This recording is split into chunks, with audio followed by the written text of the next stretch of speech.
हम सभी ने बीते दिनों में देश का सामर्थ्य और उसका संयम दोनों देखा है। मैं सबसे पहले भारत की पराक्रमी सेनाओं को, सशस्त्र बलों को, हमारी खुफिया एजेंसियों को, हमारे वैज्ञानिकों को, हर भारतवासी की तरफ से सैल्यूट करता हूं।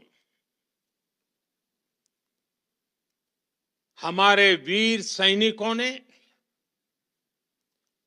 ऑपरेशन सिंदूर के लक्ष्यों की प्राप्ति के लिए असीम शौर्य का प्रदर्शन किया।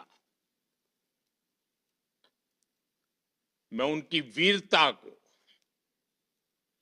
उनके साहस को, उनके पराक्रम को आज समर्पित करता हूं। हमारे देश की हर माता को, देश की हर बहन को और देश की हर बेटी को ये पराक्रम समर्पित करता हूं। साथियों, 22 अप्रैल को पहलगाम में आतंकवादियों ने जो बर्बरता दिखाई थी, उसने देश और दुनिया को झकझोर दिया था। छुट्टियां मना रहे निर्दोष मासूम नागरिकों को धर्म पूछकर उनके परिवार के सामने, उनके बच्चों के सामने बेरहमी से मार डालना, यह आतंक का बहुत विभत्स चेहरा था, क्रूरता थी। ये देश के सद्भाव को तोड़ने की घिनौनी कोशिश भी थी। मेरे लिए व्यक्तिगत रूप से ये पीड़ा बहुत बड़ी थी। इस आतंकी हमले के बाद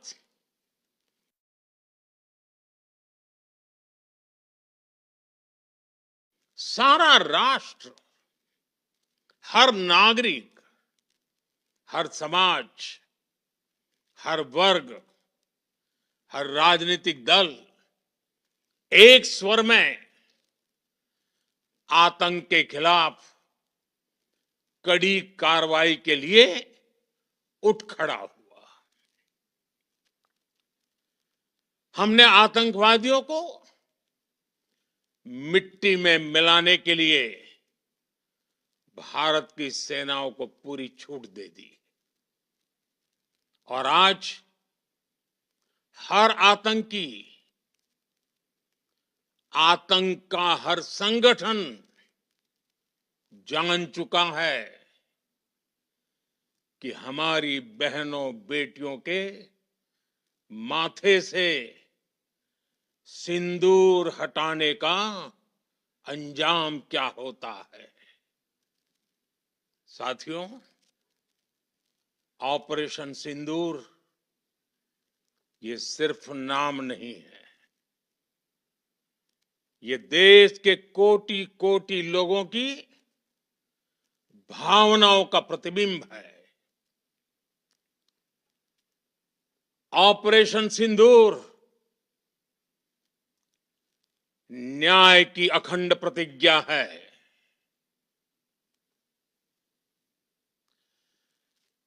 6 मई की देर रात, 7 मई की सुबह पूरी दुनिया ने इस प्रतिज्ञा को परिणाम में बदलते देखा है। भारत की सेनाओं ने पाकिस्तान में आतंक के ठिकानों पर, उनके ट्रेनिंग सेंटर्स पर सटीक प्रहार किया। आतंकियों ने सपने में भी नहीं सोचा था कि भारत इतना बड़ा फैसला ले सकता है। लेकिन जब देश एकजुट होता है, नेशन फर्स्ट की भावना से भरा होता है, राष्ट्र सर्वोपरि होता है, तो फौलादी फैसले लिए जाते हैं, परिणाम लाकर दिखाए जाते हैं। जब पाकिस्तान में आतंक के अड्डों पर भारत की मिसाइलों ने हमला बोला, भारत के ड्रोन्स ने हमला बोला, तो आतंकी संगठनों की इमारतें नहीं, बल्कि उनका हौसला भी थर्रा गया। बहावलपुर और मुरिद के जैसे आतंकी ठिकाने एक प्रकार से ग्लोबल टेररिज्म की यूनिवर्सिटीज रही है। दुनिया में कहीं पर भी जो बड़े आतंकी हमले हुए हैं, चाहे 9/11 हो, चाहे लंदन ट्यूब बॉम्बिंग हो, या भारत में दशकों से जो बड़े बड़े आतंकी हमले हुए हैं, उन सब के तार कहीं ना कहीं आतंक के इन्हीं ठिकानों से जुड़ते रहे हैं। आतंकियों ने हमारी बहनों का सिंदूर उजाड़ा था, इसलिए भारत ने आतंक के ये हेडक्वार्टर्स उजाड़ दिए। भारत के इन हमलों में 100 से अधिक खूंखार आतंकवादियों को मौत के घाट उतारा गया है। आतंक के बहुत सारे आका बीते 2.5-3 दशकों से खुलेआम पाकिस्तान में घूम रहे थे, जो भारत के खिलाफ साजिशें करते थे। उन्हें भारत ने एक झटके में खत्म कर दिया। साथियों, भारत की इस कार्रवाई से पाकिस्तान घोर निराशा में गिर गया था, हताशा में गिर गया था, बौखला गया था। और इसी बौखलाहट में उसने एक और दुस्साहस किया। आतंक पर भारत की कार्रवाई का साथ देने के बजाय पाकिस्तान ने भारत पर ही हमला करना शुरू कर दिया। पाकिस्तान ने हमारे स्कूलों, कॉलेजों को, गुरुद्वारों को, मंदिरों को, सामान्य नागरिकों के घरों को निशाना बनाया। पाकिस्तान ने हमारे सैन्य ठिकानों को निशाना बनाया। लेकिन इसमें भी पाकिस्तान खुद बेनकाब हो गया। दुनिया ने देखा कि कैसे पाकिस्तान के ड्रोन्स, पाकिस्तान की मिसाइलें भारत के सामने तिनके की तरह बिखर गई। भारत के सशक्त एयर डिफेंस सिस्टम ने उन्हें आसमान में ही नष्ट कर दिया। पाकिस्तान की तैयारी सीमा पर वार की थी, लेकिन भारत ने पाकिस्तान के सीने पर वार कर दिया। भारत के ड्रोन्स, भारत की मिसाइलों ने सटीकता के साथ हमला किया। पाकिस्तानी वायुसेना के उन एयरबेस को नुकसान पहुंचाया, जिस पर पाकिस्तान को बहुत घमंड था। भारत ने पहले 3 दिनों में ही पाकिस्तान को इतना तबाह कर दिया जिसका उसे अंदाजा भी नहीं था। इसलिए भारत की आक्रामक कार्रवाई के बाद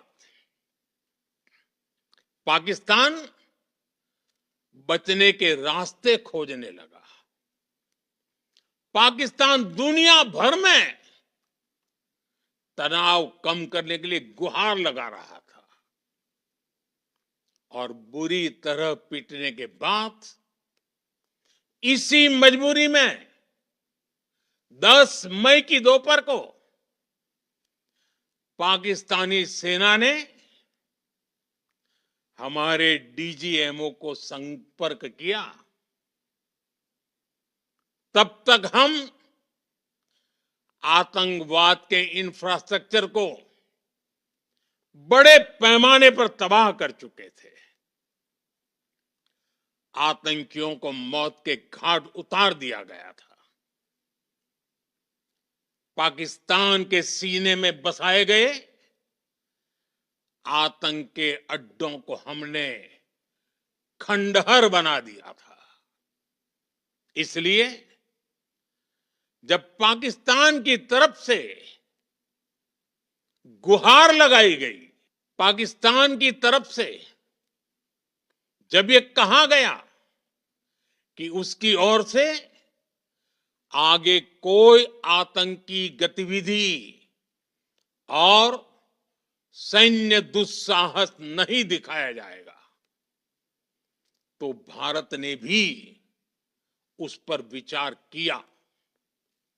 और मैं फिर दोहरा रहा हूं, हमने पाकिस्तान के आतंकी और सैन्य ठिकानों पर अपनी जवाबी कार्रवाई को अभी सिर्फ स्थगित किया है।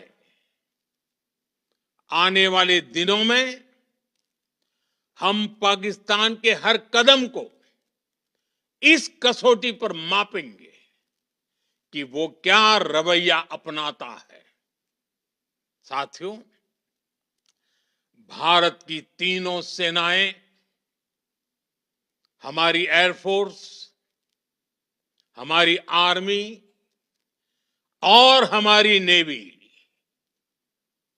हमारी border security force BSF, Bharat के अर्धसैनिक बल लगातार अलर्ट पर है। सर्जिकल स्ट्राइक और एयर स्ट्राइक के बाद अब ऑपरेशन सिंदूर आतंक के खिलाफ भारत की नीति है। ऑपरेशन सिंदूर ने आतंक के खिलाफ लड़ाई में एक नई लकीर खींच दी है। एक नया पैमाना, न्यू नॉर्मल तय कर दिया है। पहला, भारत पर आतंकी हमला हुआ तो मुंह तोड़ जवाब दिया जाएगा। हम अपने तरीके से, अपनी शर्तों पर जवाब देकर रहेंगे।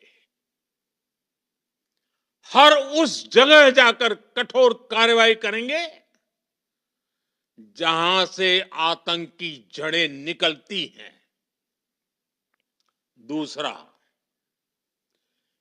कोई भी न्यूक्लियर ब्लैकमेल भारत नहीं सहेगा। न्यूक्लियर ब्लैकमेल की आड़ में पनप रहे आतंकी ठिकानों पर भारत सटीक और निर्णायक प्रहार करेगा। तीसरा, हम आतंक की सरपरस्त सरकार और आतंक के आकाओं को अलग अलग नहीं देखेंगे। ऑपरेशन सिंदूर के दौरान दुनिया ने पाकिस्तान का वो घिनौना सच फिर देखा है, जब मारे गए आतंकियों को विदाई देने पाकिस्तानी सेना के बड़े बड़े अफसर उमड़ पड़े। स्टेट स्पॉन्सर्ड टेररिज्म का ये बहुत बड़ा सबूत है। हम भारत और अपने नागरिकों को किसी भी खतरे से बचाने के लिए लगातार निर्णायक कदम उठाते रहेंगे। साथियों, युद्ध के मैदान पर हमने हर बार पाकिस्तान को धूल चटाई है और इस बार ऑपरेशन सिंदूर ने नया आयाम जोड़ा है। हमने रेगिस्तानों और पहाड़ों में अपनी क्षमता का शानदार प्रदर्शन किया और साथ ही न्यू एज वॉरफेयर में भी अपनी श्रेष्ठता सिद्ध की। इस ऑपरेशन के दौरान हमारे मेड इन इंडिया हथियारों की प्रामाणिकता सिद्ध हुई। आज दुनिया देख रही है 21वीं सदी के वॉरफेयर में made in India defence equipments, इसका समय आ चुका है। साथियों, हर प्रकार के आतंकवाद के खिलाफ हम सभी का एकजुट रहना, हमारी एकता हमारी सबसे बड़ी शक्ति है। निश्चित तौर पर ये युग युद्ध का नहीं है, लेकिन ये युग आतंकवाद का भी नहीं है। टेररिज्म के खिलाफ जीरो टॉलरेंस, ये एक बेहतर दुनिया की गारंटी है। साथियों, पाकिस्तानी फौज, पाकिस्तान की सरकार जिस तरह आतंकवाद को खाद पानी दे रहे हैं, वो एक दिन पाकिस्तान को ही समाप्त कर देगा। पाकिस्तान को अगर बचना है तो उसे अपने टेरर इंफ्रास्ट्रक्चर का सफाया करना ही होगा। इसके अलावा शांति का कोई रास्ता नहीं है। भारत का मत एकदम स्पष्ट है। टेरर और टॉक एक साथ नहीं हो सकते। टेरर और ट्रेड एक साथ नहीं चल सकते और पानी और खून भी एक साथ नहीं बह सकता। मैं आज विश्व समुदाय को भी कहूंगा, हमारी घोषित नीति रही है अगर पाकिस्तान से बात होगी तो टेररिज्म पर ही होगी। अगर पाकिस्तान से बात होगी तो पाक ऑक्युपाइड कश्मीर पीओके उस पर ही होगी। प्रिय देशवासियों, आज बुद्ध पूर्णिमा है। भगवान बुद्ध ने हमें शांति का रास्ता दिखाया है। शांति का मार्ग भी शक्ति से होकर जाता है। मानवता शांति और समृद्धि की तरफ बढ़े, हर भारतीय शांति से जी सके, विकसित भारत के सपने को पूरा कर सके, इसके लिए भारत का शक्तिशाली होना बहुत जरूरी है। और आवश्यकता पड़ने पर इस शक्ति का इस्तेमाल भी जरूरी है। और पिछले कुछ दिनों में भारत ने यही किया है। मैं एक बार फिर भारत की सेना और सशस्त्र बलों को सैल्यूट करता हूं। हम भारतवासी के हौसले, हर भारतवासी का एकजुटता का शपथ, संकल्प, मैं उसे नमन करता हूं। बहुत बहुत धन्यवाद। भारत माता की जय। खबरों के ताज़ा अपडेट के लिए चैनल को लाइक, शेयर और सब्सक्राइब करना ना भूलें।